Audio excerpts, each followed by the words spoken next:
Hi, and welcome to Top Farmers Know How. I'm Sean. Mastitis is the most common disease of dairy cattle. It is estimated that a mastitis problem would cost an average-sized New Zealand dairy herd around $15,000 in lost milk, treatments, increased culling and time each year. Understanding what causes mastitis will help you put strategies in place to control it on your farm. Mastitis is inflammation of the udder tissue and is most commonly caused by bacteria entering the udder through open teat ends. Once a quarter becomes infected, milk production, milk quality and the welfare of the cow all suffer. The cow's udder is built to prevent bacteria from entering. The teat canal is lined by a modified skin layer that opens during milking and folds up after milking, closing the teat end. If bacteria do get in, the cow sends white blood cells into the udder to fight the infection. The white blood cells are called somatic cells, and you can measure these on an individual cow or herd level to get an idea of the presence and severity of mastitis. The effectiveness of a cow's immune response depends on her being well fed and as free as possible from stresses such as other diseases and poor weather conditions. To assist the cow's natural defences, it is important to keep teat ends as clean and dry as possible. It is also important that we use an efficient milking technique that doesn't cause damage to the teat duct or the teat opening, so that it can close completely and quickly after milking. The entire milking process, right from when cows are brought in from the paddock, should be as stress-free as possible to assist with this process.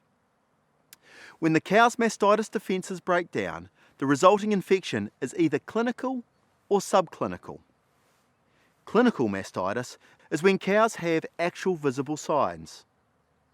These signs can include clots or flakes in the milk, redness, swelling, pain or firmness of the quarter. Clinical mastitis is much more common in early lactation than later in the season and is often associated with very high individual cow somatic cell counts. It is usually caused by bacteria found in the cow's environment, such as Strep uberis.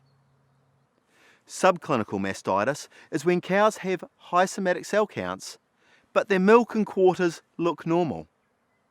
Subclinical mastitis usually causes lower individual cow somatic cell counts than clinical mastitis, but this can easily go undiagnosed, and the numbers of infected cows can build up over time, resulting in a significant milk quality problem.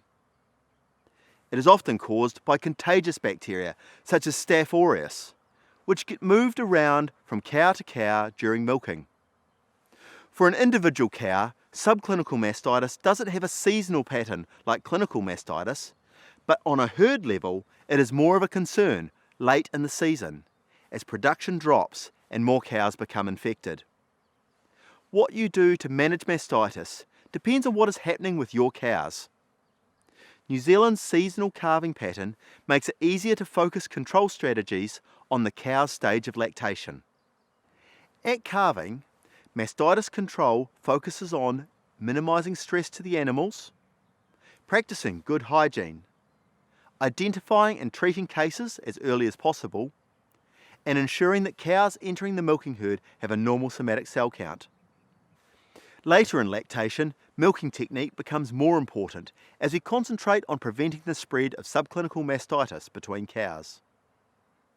At dry-off and over the dry period, you can cure existing infections to prepare cows for next season and provide protection to keep environmental bacteria from causing new infection through to calving.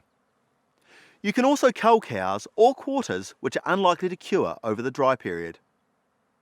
Watch the rest of our Top Farmers mastitis and dry-off videos for mastitis control strategies at different times of the year.